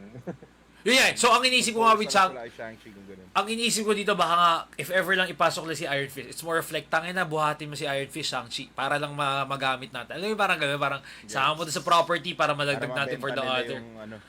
Itong character na to. But to be honest, yung actor kasi yung bagay siya as Iron Fist. It's just that yung story nga lang, hindi ganun kaganda. Hindi ko na pinanood yun dahil nga sa sobrang First season na panood ko lang eh. Yung bad reception eh. Pero bukod dun sa dun sa tawag dito sa pangit na speaking of bad characters. Kago, alam mo parang ang taas sana na expectations ko dun sa Master Assassin ni Si Iron Fist? Wenwu. Ay, si Yung naka-mask. Oo! Lang siya gago. Matay lang siya, kinain lang siya, no? Soccer. Nang sabi ko, ano yun, pre? Parang hina-hype up siya buong movie na. Actually, sayang malakas siya. Tapos Kasi hindi natin siya nakilala. Yun nga eh. Hindi na-reveal yung kung sino yung identity niya. Tapos sabay pinatay lang siya sa den. Alam mo magaling siyang fighter. Tapos sabay na caught off guard siya sa putang ina lumilipad na medyo mabagal. Sabi ko, gago yun. Paano naman? Di siya ang sayang for me doon is siya yung technically teacher ni Shang-Chi, di ba? Siya yung parang nag-mentor sa simula kay Shang-Chi. So parang never, hindi natin nakita yung parang, ito na yung master going up against Yun nga yung the student. ina-expect ko dun Alam mo yun, sayang, walang gago. ganun eh. And Sinayang nila yung character na yun. sa comics, I think he's one of the, not main, pero parang main rogue gallery ni Shang-Chi din eh. So gets na sa, alam ko hindi lang siya parang extrang ginawa sa movie. Takin na kinakain yung soul, gago. Nag-makeup ka ba para lang kainin yung soul mo? Sayang yun. Sayang, di ba? Pero yun nga, isa sa mga, silang dalawa, yung sister, tsaka yun yung pangit na characters na nabigyan ng spotlight dun sa movie. Wala nang ano eh. Iniisip ko lang dun sa sister, no, pag tumanda yun, pwedeng, pwedeng ang gumanap si Chris Aquino eh. Feng Shui pa na yun. Mano po. Mano po.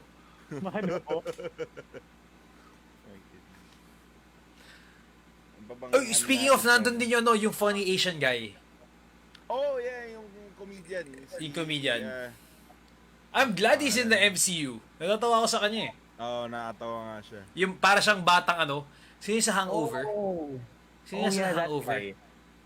Si Mr. Chen ba yun? Yung parang left hand ni sister, diba? Yeah. Ano pangalan nung sa Hangover, yung Chinese guy? Si Ken? Ken Para siyang young Ken Jeong ang dating niya eh. Alam mo yun? Parang ito yung batang version ni Ken Jeong. Ganun yung lakad niya, ganun yung parang acting niya, yung maingay. Alam mo yun? Tsaka maganda din stand-up na itong taon to, no? Actually, napanood ko siya. funny I think I have material as well. So yun, konti na lang lahat ng actors nasa MCU na. Konting-konti na lang. Well, they have a lot of story to go around. Si Big Soto na lang kulang, gago. Kasi Miko Morales, pare. Si Miko Morales nasa Mangko sa Universe ni. Ayun, si Ronnie Cheng. Ronnie Cheng, there you go. There's the name. Okay siya. I'm happy na nandun siya. Tuwa ako sa kanya. Fuck. Ano ba yun? Honestly, ito. By the Personally, way, bad things pa dito sa movie na to. Ano pa ba napansin ko?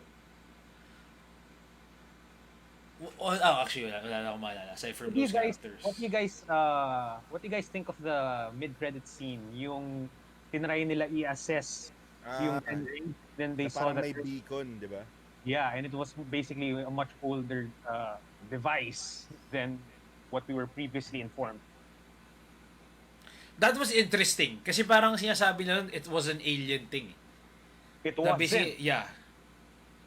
It's not daw. It's not alien. It's not... Yeah. Sabi ni Captain Marvel pala, wala siya sa ibang Yeah. So, yeah, that's a new So, hindi ko lang kung paano nila sabihin yun. Maybe it might connect to the Eternals. Feeling ko, yun nga, baka sa Eternals na i-connect. Saan nanggaling? I think it has something to do with the multiverse because that's where the Most direction likely. Yun kasi it's a beacon. Where is it? What is it calling to? Definitely not in this universe. Perhaps in another. So, speaking of which, guys, meron ako napansin na parang I don't know if this is an Easter egg, pero I guess let's call it an observation. So, kung mapapansin nyo, yung character ni Wenwu, basically yung nag-corrupt sa kanya is he was hearing voices to do this thing, right? To save yung asawa niya. And if you look at it that way, there's this basically malevolent voice that is in the guise or pretending to be yung pinaka-mahal niyang tao, right? Which is the asawa. And if you think about it, yung parang post-credit scene ng WandaVision kinda had that same tone. If you guys can remember, yung parang nasa isang cottage si Wanda, and then she's studying the dark the book, basically the dark book. Tapos basically nag-cut yung post-credit scene na yun kasi narinig niya yung mga anak niya na tumatawag sa kanya, parang mom. So, do you guys think that has like a connection? Kasi I think it has eh. Kasi I think that there yung might be. Kasi if I'm not mistaken, in the multiverse parang itatakil na yun. Yeah, ako kasi I think that this malevolent voice is really trying to seduce or manipulate. Perhaps. They're trying to manipulate very strong individuals. Wanda is very strong, like fucking strong. At the same time, Wenwu is also incredibly strong. Yeah. So, ewan ko, I think it has... Hindi ba yung yung soccer, yung yung ganun? yung nagana ng voice. Hindi Well, ba yun siya- nga. Well, technically Not siya, really. siya supposedly. Siya Not dapat really. talaga. They just said that there's a voice behind the door, but we don't know Ah. who is behind the door. Kasi hindi pa nabuksan fully yung door eh. Lumabas lang si actually lumabas yung fully si door, tapos lumabas si Grand Soccer. Si Grand I Soccer. like the name anyway. Si Pero I Grand think there's Soccer. really a bigger soccer basically. There's a bigger soccer behind Pwede. the door. Pwede. I think it's Theory- Mephisto. That's what I'm trying to Yeah, say. yun nga eh. Theories are coming out, it's Mephisto daw eh. But, well, hindi pa natin malalaman. Kasi yan din sinabi nila with, speaking of, wala pa tayong idea with the multiverse. Wala pa tayong, yung Multiverse of Madness. Wala pa tayong, And, yeah, so, Bukod maybe. sa Spider-Man, yun doon talaga excited man. Kasi doon natin makikita uli sila Wanda at si Loki na magkakasama itong mga sobrang It's gonna be tawag dyan? big, that movie, Multiverse. After itong, feeling ko yun yung sumunod dito sa No Way Home talaga na sobrang laking movie na may ganong level. Feeling baka yun yung Endgame. Parang ito yung No Way For Home, Phase 4. Infinity War. Infinity War to, tapos parang Endgame yung Multiverse of Madness. So, ganun sira, siya. bawal niyo po. Kasi Huwag after sira ng yung phone mo. after ng Multiverse of Madness, ano ba yung sumunod? Fantastic Four. So parang feeling ko ganun nga yung mangyayari. Hindi na nila ipipilit yan para sa isang malaking boss yung Fantastic Four. Siguro. Tangin na, sira na naman ang buong ko. Mahulog ka na naman dyan, gago. Shit, si setup ko naman. Anyway, hindi ako na-listen. May sasabihin ako, nakalimutan ko, puta. Ano. Shit, tangin na po. Easter eggs ba yan? Music, character. Kasi basically yung characters ang konti lang din. Wala ka na ibang pag-uusapan kundi yung apat na yun basically. Or siguro dadagdag mo yung characters, yung mga tita. Diba? So parang si Michelle Yeoh. Michelle Yeoh. Si Michelle Yeoh. Lahat By ng the way, Asian guys, movie kasama siya. Napansin niyo ba na yung Ten Rings isn't really strictly used in a specific way? Kumbaga, it depends on the user kung paano siya gamitin. I think that's really amazing. Kasi it means that if you give the 10 rings to, let's say, Falcon, it means that it has a different function. Kasi if yung kay Wenwu, he was using it as this like training rings. I think yun yung tawag nila sa Kung Fu eh. They call it the training rings yung dito. So, Para sa Kung Fu Hustle, di ba? Meron. May rings. The original Shang-chi nga, the original 10. that thing. Tapos, when he was using it differently. Parang more on, like yung umiikot-ikot lang Umiikot sa kanya. Which is amazing. Di ba? Parang Avatar, gago. Yeah. Actually. Dating sa kanya. Pero si Wenwu parang ginagamit niya siya na parang si Shocker, gago. Parang Shocker. Actually. Parang ganun yung ginagamit niya. Tsaka yung whip, dun ako nagulat. Tangina ba't nagiging whip tong rings, gago? Yeah, that's what I'm saying. It really depends on the imagination of the user. So they can say na itong Ten Rings is kind of like how Hal The Jordan. Green Lantern. Yun nga, Green Lantern, no? The Green Lantern And- ring. Depends on how you do that. Ako may isang question, gago. Anong ginagawa ni Weng Mu na nagkakaroon ng Avengers shit? Di ba? Tangina na ginagawa ng Ten Rings nung time na yun.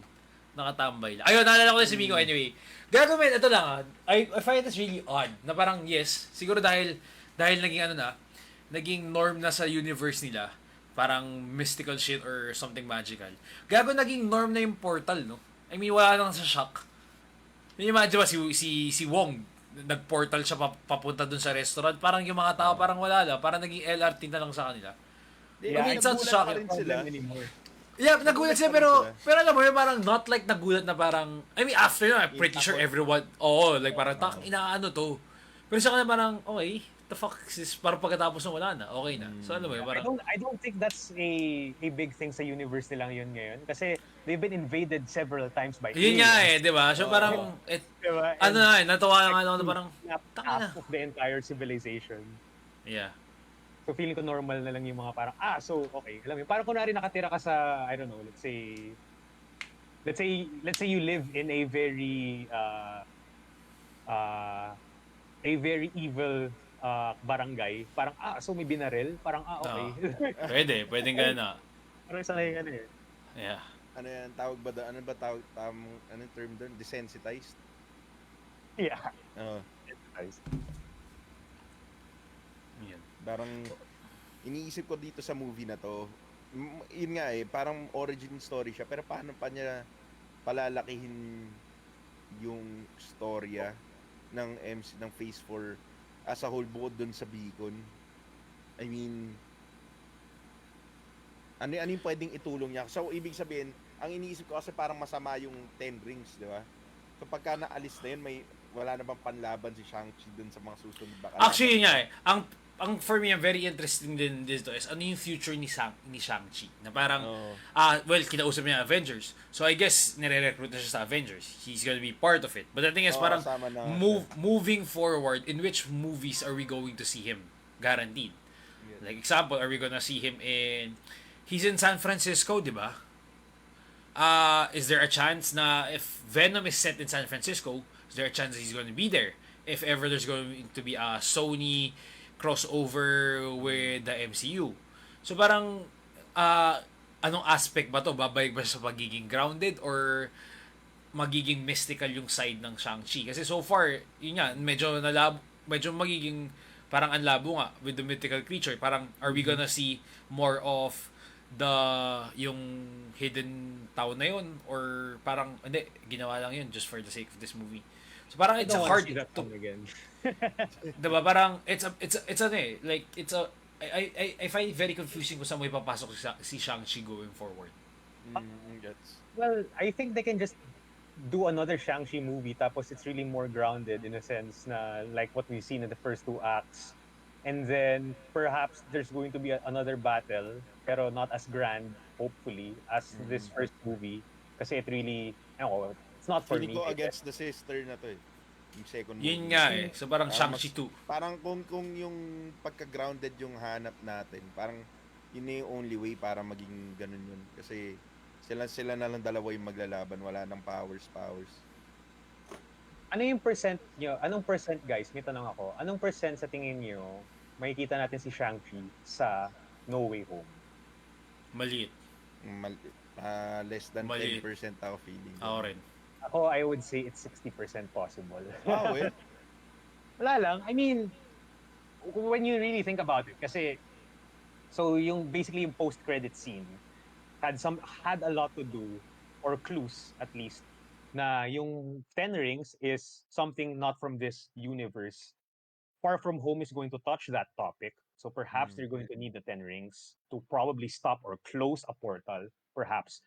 At the same time, No Way Home is kind of like a team up of Spider-Man and Doctor Strange. So there could be a possibility that since na Wong is very, I guess, siya yung parang Nick Fury ni Shang-Chi, there could be a possibility that Wong could be helping them by the end of the movie. Kasi based from the trailers, nakita natin si Wong had somewhere to go. 'Di ba? Parang may mga bagahe siya tapos nag-portal siya. Tapos parang sinabi niya kay Doctor Strange siya parang don't do anything stupid without me or something like that. So there could be a payoff wherein by the last act of the movie, hindi na nila kaya yung kalaban, tapos babalik si Wong with Shang-Chi.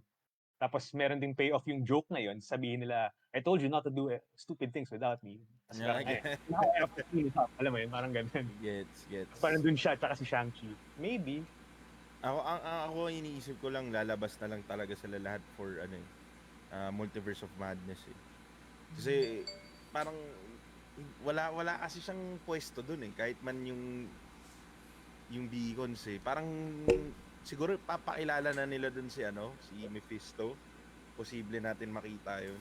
Yeah, the big bad, no? The big bad, the new big bad. Explain nila yung explanation na yun kasi parang isang malaking isang malaking chunk ng movie dapat yung alisin mo dun eh.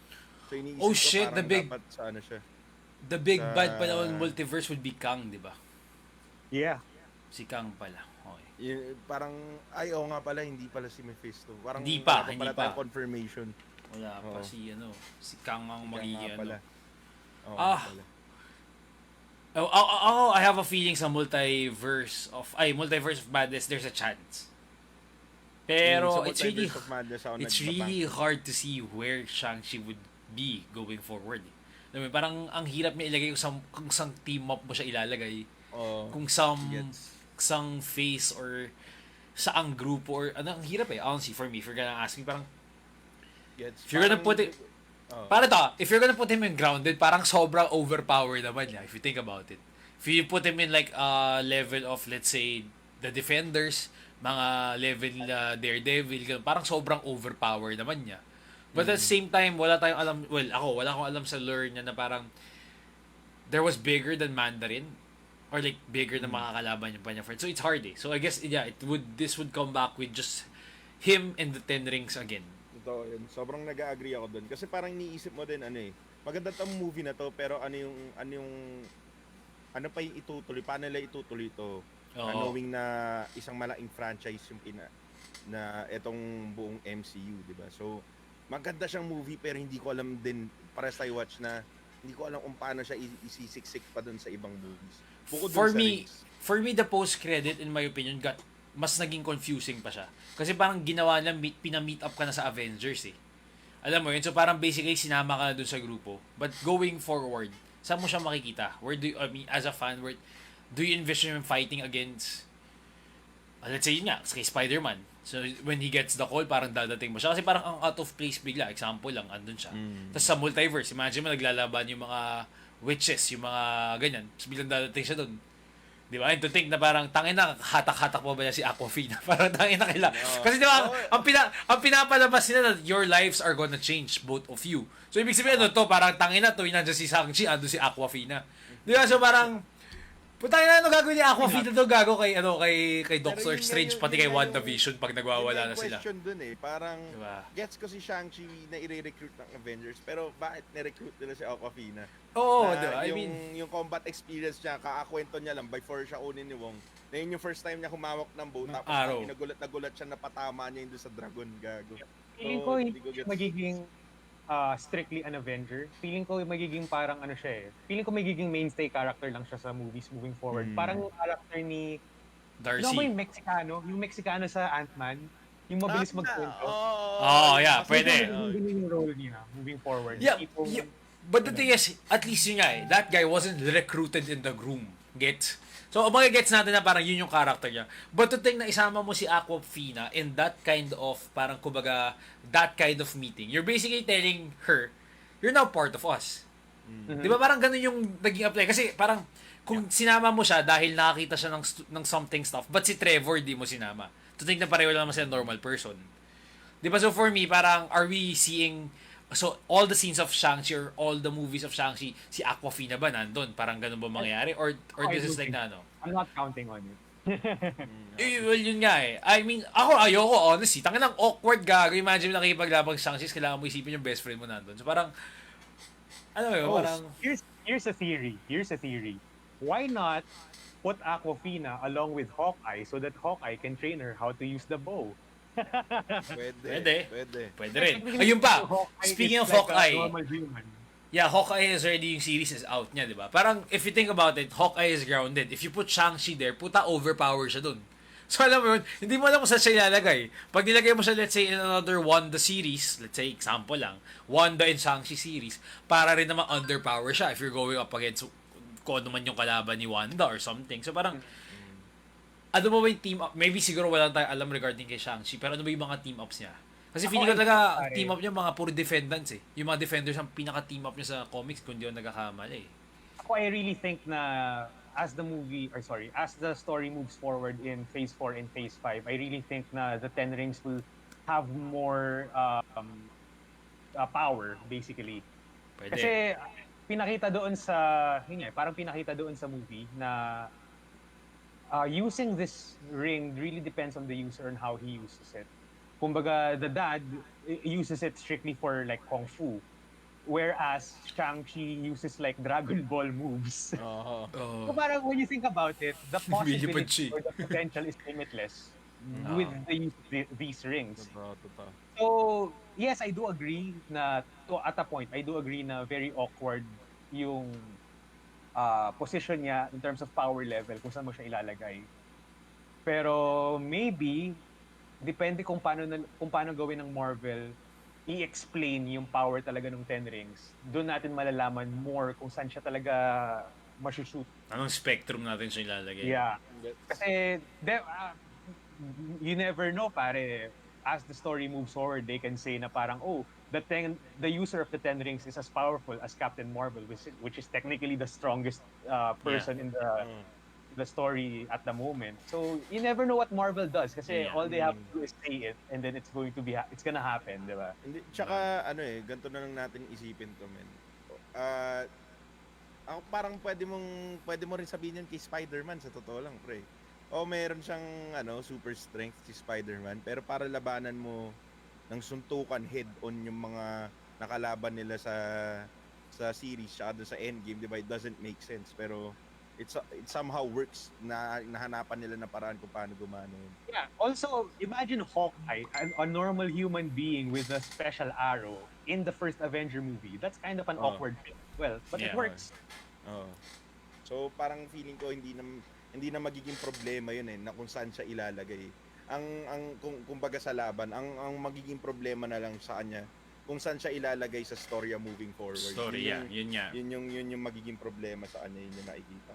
I really think that that Marvel should really define how strong the Ten Rings are and how it's going.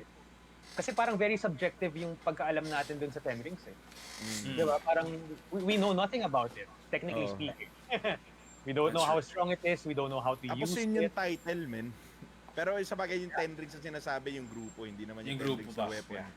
Yeah. So, ewan ko, tingnan na lang natin siguro sa mga susunod.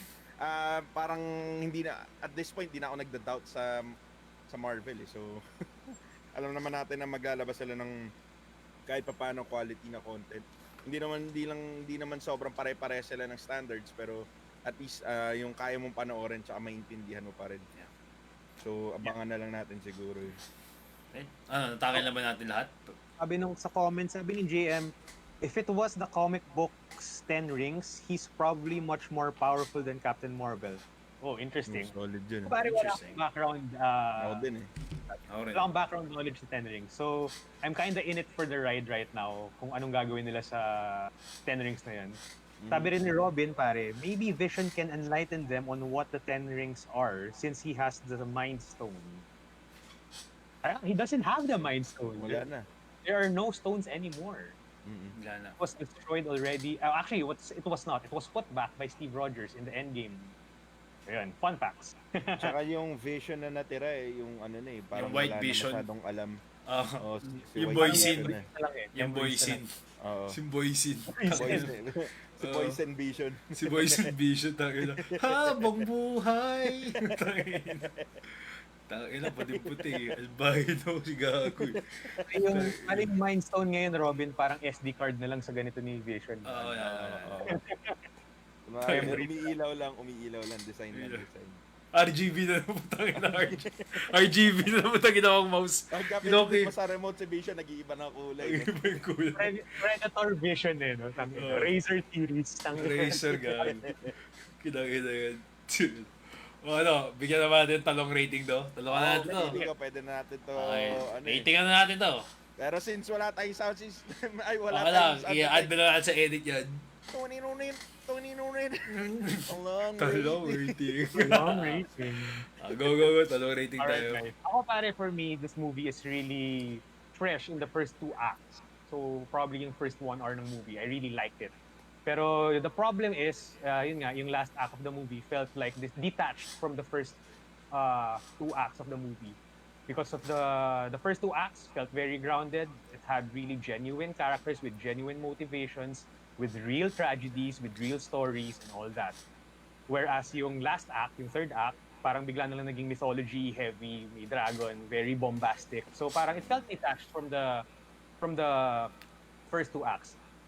But despite that, since na Wenwu was very much the best Marvel villain we had for the longest time, I think that he's better than Loki when we first introduced Loki, not Loki now. Syempre, Loki is already a developed character now. He's definitely the best Marvel villain we've had in terms of yung mga one-off movies. And he's really the heart and soul of the movie. And for me, that really is a fresh thing to see in a Marvel movie because usually Marvel movies are very known to have very weak villains that are just self-serving for the story and for the hero, for the protagonist. Pero dito, sobrang iba yung formula. I really think na Wenwu was, at least in my eyes, the main protagonist, but a tragic hero. Kind of like how you see Anakin in episode 3. Yeah. So, I would say, bibigyan ko to pare ng, honestly, structure-wise and all that, bibigyan ko to ng 7. Pero, since na sobrang natripan ko si Wenwu, I will give it an 8 inches, pare. Nice. Kasi ang laki talaga ng impact ng character na yun sa akin. That's why I really want to give this movie more than usual. Alam mo yun? Nice. Ako, parang iniisip ko, kung nahati ako kasi mas maganda siya kaysa sa Black Widow. Alam ko, 7 binigay ko sa Black Widow, kung hindi ako nagkakamali. Pero bibigyan ko to siguro ng ng 7.5 pare, 7.5 inches. Dahil lang sa yun nga gumawa yung Marvel ng something new. Na-appreciate ko nga din yung respeto kahit papaano dun sa mga old na kung fu movies na nilagay nila for the first part of the movie. Tapos sabay bigla silang nag-transition nga to a Marvel movie basically. Tapos yung ending, biased ako doon, katulad sinabi ko, parang sobrang kulang siya, sobrang supot nung ending, pero natuwa lang ako sa visual effects kasi nga Maganda. it remind me so much of a video game na sobrang yung video game franchise na sobrang malapit sa puso ko talaga, kaya natuwan-tuwa ako doon. When it comes to the fantasy. sa yung dulo talaga. Yeah, it felt like that. Sobrang ganun talaga yung dating. Tapos, siguro yung characters, masabi ko, yun nga, yung villain, tsaka si Shang-chi lang actually yung nagustuhan ko. Kasi kay Awkwafina, hindi pa ako, kailangan ko pa siguro ng more time, screen time kay Awkwafina para magustuhan ko siya. Pero hindi naman, kasi alam naman natin to, pinanood naman talaga natin to. Going into this movie, alam ko na ang papanoorin ko lang talaga dito is yung main protagonist tsaka yung villain. Parang wala na akong in-expect actually sa yung expectations ko for the side characters mababa lang. So buti lang ganun kasi mas na-enjoy ko yung movie dahil dun. Kaya 7.5 inches out of 10 mga pre. Yung storya okay naman siya. Maganda siyang movie para panoorin. Kaya feeling ko mare-recommend ko siya na panoorin niyo siya kahit sa sinihan. Okay. For me naman, well yeah, when it was nice, something fresh, something new. In terms of the feel of the movie, I like the action scenes. I enjoyed the action scenes. Sure, lahat ng action scenes tuntua ako dun. Character-wise, siguro kahit yung sister walang kwenta sa movie. Kita na ko sa kanya So parang every scene niya, cute nitong babae to. Pero parang magpinapa mo, parang eye candy siya, man. Eye candy siya. Para siyang si Ruby O'Fay sa tawag doon yung anong movie yun? Yung Army of the Dead spin-off, what do you call that? Army of Thieves, yeah. Parang si Ruby O'Fay. Yeah, parang ganun yung effect niya sa akin na parang So for that, I have to give her 1 point. I have to basically bibigyan ko siya ng 1 point para doon. Automatic na yun. I enjoyed the movie. For me personally, yes, medyo malabo yung naging mythical stuff siya, pero ako na-entertain ako masyado sa kanya. Tuwa ako. Trevor, tuwa ako kay Trevor. Yung nga lang, medyo malabo. As in like, going in, di mo ina-expect na may ganun si Ten Rings. Kasi ang alam natin kay Ten Rings is all about government stuff. Alam mo, they're terrorists, technically, di ba? And the terrorists plus also the yung kung ano man yung beads, di ba? Yung rolling beads na nandun sa kamay nila. Yun ang alam natin. So, yung mythical stuff, for me personally, was it bad? It was bad for the story. Was it entertainingly good? I would say yes. So, it was really entertaining. The dragon, alam mo yun, the visual effects in that part. Baka siya! Pero, ang labo ako honestly, pagkatapos, diba yung, the forest. Let's not forget about the forest. Yung nagko-collapse yung forest. Hindi kalimutan yung yung maze na nagko-collapse. That was really nice. And also, yun nga, yung nanay na magaling siya magano. So, for me, the movie had its pros. Its cons for me were not if you just want to watch an entertaining movie na wala kang iisipin not in a bad way na parang papatayin mo yung utak mo parang Army of the Dead. Pero I mean like yung ano ba kumbaga parang palalakpasin mo na yung mga bagay. I honestly would recommend you to watch this kasi ma-entertain kayo with the visual effects and just the overall fight scene. So, for me, ako ang ibibigay ko honestly dito since natuwa naman ako is an 8. A solid 8 for this one. Nice. This is one of the Marvel movies na masasabi ko na hindi siya elite, pero hindi rin sa shit. Alam mo yun? Yes. However, it's not like parang a bypass movie na parang pag pinanood mo, sucks lang. No, it's more of like pag napanood mo parang, gago, may maangas siyang mga scenes, ha? Maangas yung drama. Maganda yung chicks. Okay yung villain niya. May mga medyo pero alam mo yun. Diba? Ano to pare? It's the Tyler Hero of Marvel movies. Parang ganun. So, I would say na parang it's above average, but it's not great. So, I'm going to put it at 8. Pero magaling siya. Di ba? So, parang ganun. So, yun. I would give this an 8 as my talong rating. Okay. I agree. So, yung average score natin is 7.8. Round off na natin siya to 8. Mga pre, 8 inches out of 10. Solid review. Feeling ko sobrang fair nung scores na binigay natin for this movie. Yeah, definitely. It's entertaining talaga siya. Kasi guys, kung kayo man, kung di nyo pa mapanood, we would say it's entertaining. Yes, may mga sinabi kami regarding sa characters. But if pinanood nyo, parang, hindi sayang oras nyo eh. I honestly, if you watch this, even in movies, pay like 300, the end of the movie, hindi to yung masabi mo, tangin na sinayang ko pera ko sa oras ko. I would say. Yung mga characters, hindi sila parang, kumbaga, hindi sila fleshed out. Pero at the same time, hindi ka rin magiging disappointed kung bakit hindi sila fleshed out. Kasi, parang... Ito yung perfect naman sabi ko. Yung characters dito, hindi sila kasing shitty ng characters ng Army of Thieves. Yun ang masasabi ko. So, if iniisip nyo na parang gano'n, pag hindi nyo pa napapanood yung Army of Thieves review namin regarding sa characters, ang layo. I would definitely pick the characters here compared in that movie. I would say, guys, if you want to watch a really fresh take on Marvel's villain, check out because Wenwu is really worth it. Tony Leung's performance is amazing. And yung pagka-write talaga sa character niya is, yun nga parang uneven yung pagkasulat sa characters eh. Parang lahat ng ibang characters nandito yung pagkasulat and si Wenwu nandito. In terms of how we know him, in terms of intention and all that. Yeah. So, yun.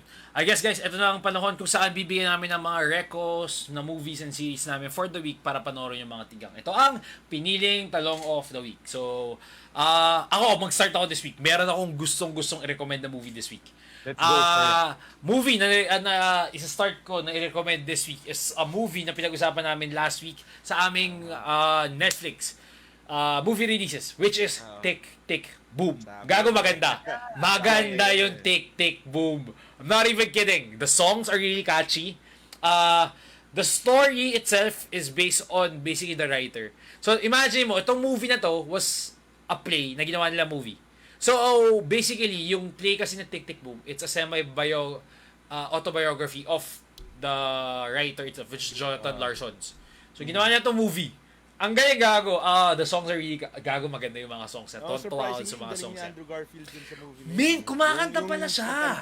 Yung acting niya magaling siya, pero yung singing niya, nagulat ako. Hindi ko na-expect kumakanta siya kasi for the past few days, pinakikinggan ko yung buong playlist ng movie. Piniplay ko sa Spotify. And Andrew Garfield din yung kumakanta doon. So, ganda. Highly recommend. The story is really nice. And in my opinion, it's very inspiring. Magigets ito pag pinanood yung movie. It's not about parang it's just about a musical. Pero I guess this is a calling. This is good movie for us to watch in our age, mga nasa 26 to 30. Kasi one of the storylines here is parang hinahabol niya oras na parang sa kanya, I'm 30 but wala pa akong nagagawa sa buhay ko. So doon nagre-revolve yung basically the whole Tick Tick Boom. The whole Tick Tick Boom play. Yeah. Kaya sobrang nakarelated. The whole Tick Tick Boom play was revolving around that. Na parang, I'm at this age but wala pa akong nagagawa. Normally, all the musical screenwriters have done this at the age of this, at the age of I'm 30, I haven't even done my first Broadway of... Basta ganun. It's a whole story. So, it's a very good story regarding inspiration in seeing... Yung passion. Seeing the passion on how he created this music, on yung mga struggles sa basically the artist struggle, pinakita niya dito. And songs, recommended songs that you have to listen to is Yes, in my opinion. 3090, which is the first song that they're going to sing.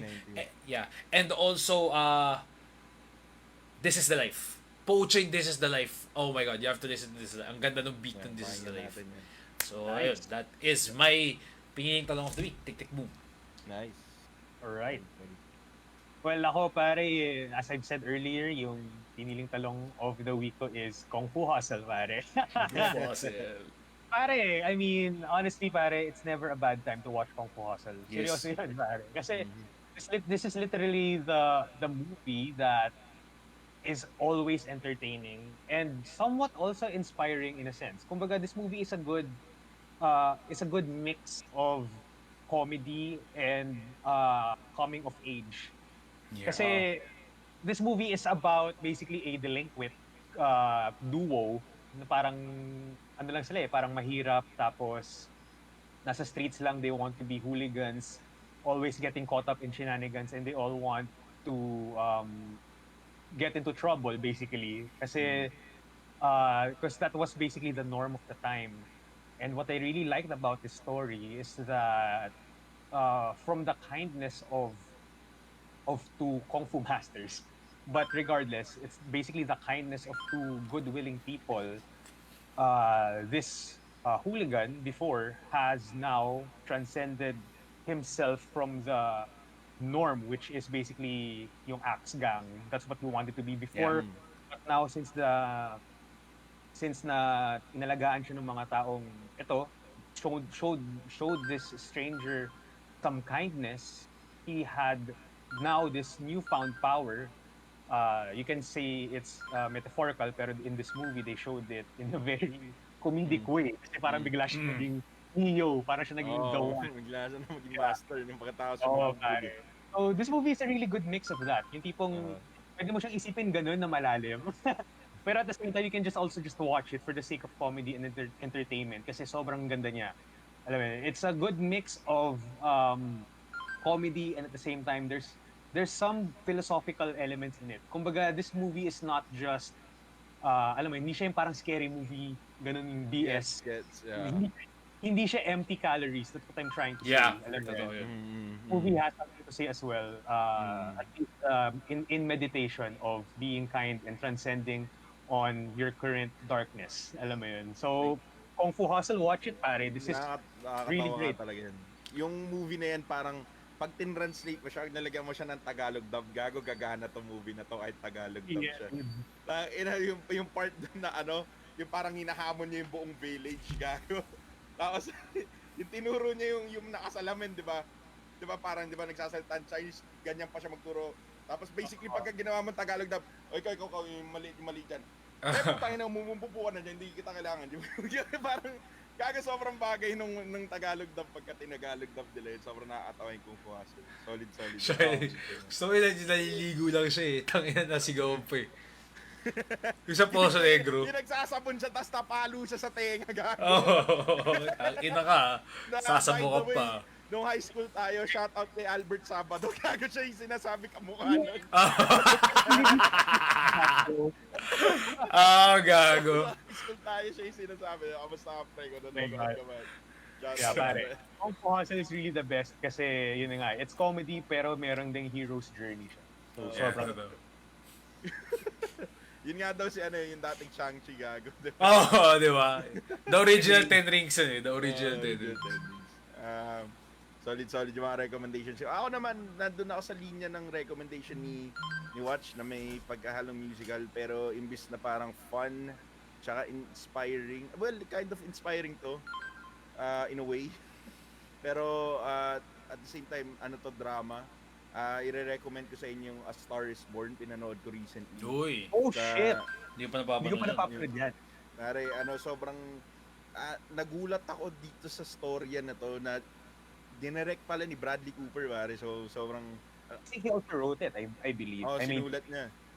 So, parang nung pinanood ko tong movie na to, nung umaga, kasi sinabi sa akin ko may nag-recommend sa akin, sabi niya sa akin, panoorin mo yung A Star Is Born. Ako naman, pinanood ko. Sino nag-recommend? Akin na lang yun, akin na lang kasi. Sige. Kwento ko sa inyo. Sige.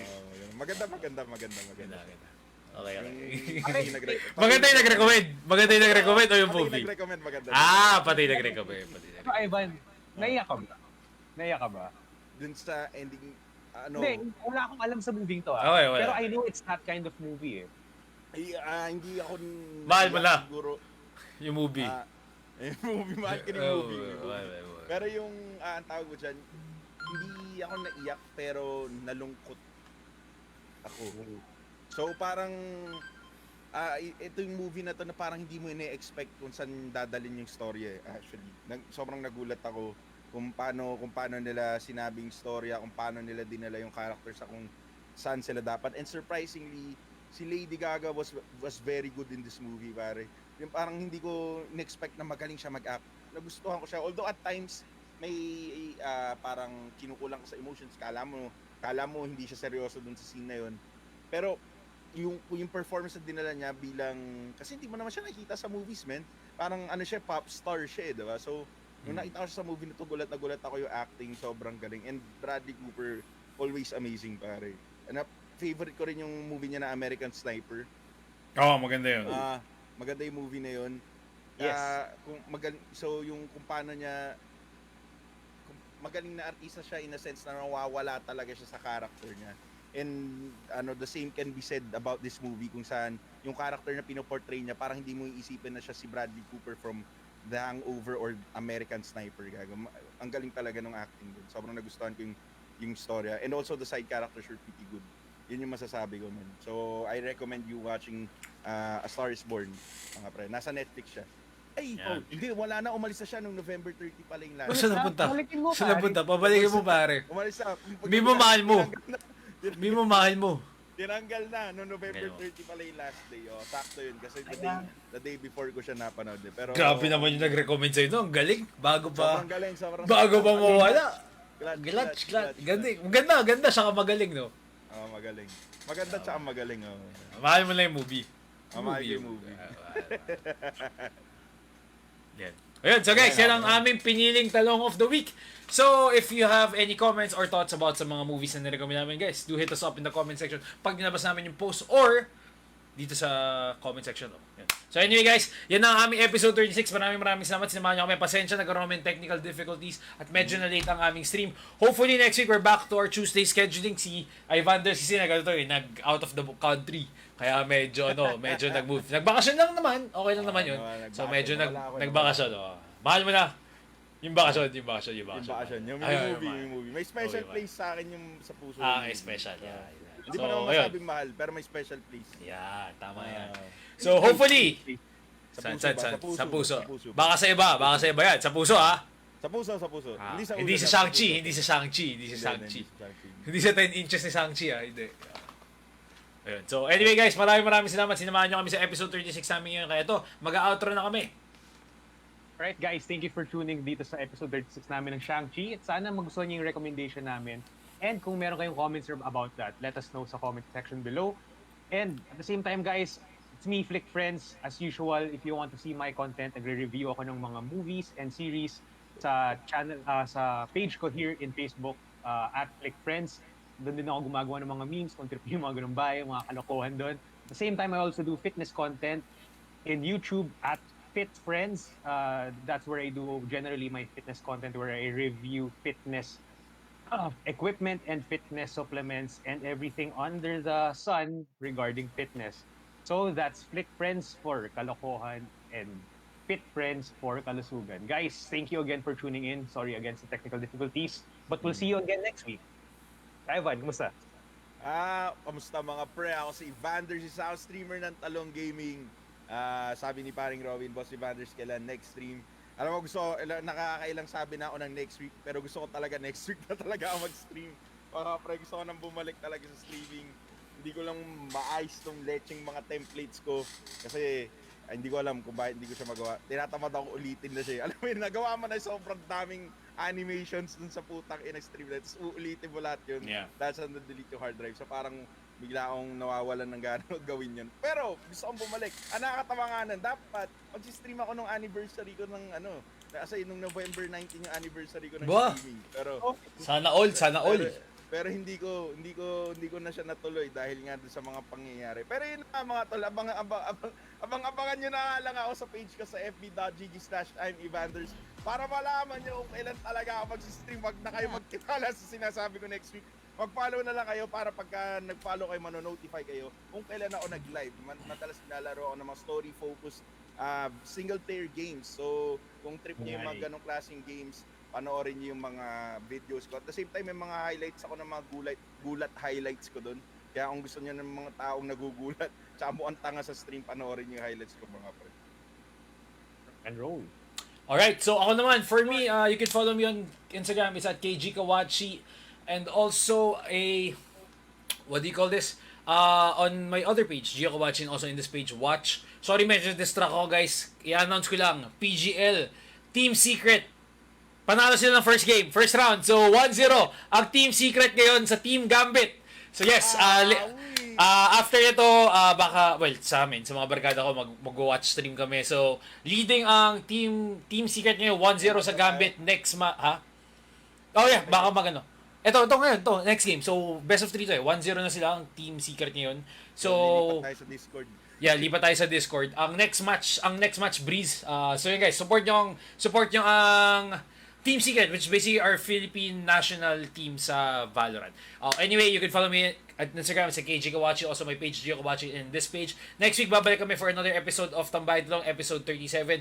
I'm not sure if kaya ko mag-watch sports next week. Baka may gawin ako since it's Monday. So, I'll do check out, but guys, keep on posted. Also, don't forget, Suzuki Cup, AFF Suzuki Cup, guys. Ascals is already competing. Magsa-start ang tournament December 5. Ang game sila would be December 8, December 11, December 14, December 18. First game natin is against Singapore next Wednesday. So if you guys could check it out, I'll find a way kung pwede ko siya stream. I think it's illegal. So, but I'll find a way to pwede ko stream. Baka via Discord. So if ever you guys are interested to watch the AFC Suzuki Cup and support the Philippine national football team, which is the Ascals, well, I would gladly love to see you in that stream. So that's it for us here in Tambayang Talong. Thank you so much, guys. We'll see you soon and take care. Have a great evening. Wait, Bye-bye. sabi ni parang JM pala, worth the wait. Yung discussion daw natin, dapat monetize na yung page na ito. Great talk as always. Shout out sa Zero Hour Discussions. Yes, 0 hour discussions. Mamomonetize. Lagi ng support din ni parang JM. Yeah, oo nga eh. Maraming salamat. Watch, monetize na natin to. Hindi, i-monetize na. Hindi, i-monetize natin yan, guys. Maglalagay na kami ng Gcash soon. So, through Gcash na lang ang monetization natin. Hindi lang yung joke. Wala eh. Ang hirap sa Facebook eh. Basta yung Gcash namin, ilalagay namin dito. Mag-send na lang kayo doon. Wag stars. Bigyan nyo kami ng ube. Gcash Mga para ganun. direkta sa content creators. Direkta na. Wala na. Bigyan mo kami ng ube. Bigyan mo kami ng color blue. Yan ang mga hihingi namin. Seryoso na yan. Color blue, saka ube yung gusto namin colors. Mga kulay ube ba? Kulay ube. Mga kulay ube, color blue. O kaya leche flan, yellow. So yun. Anyway guys, maraming salamat. Thank you. Stay safe and yun. See you soon.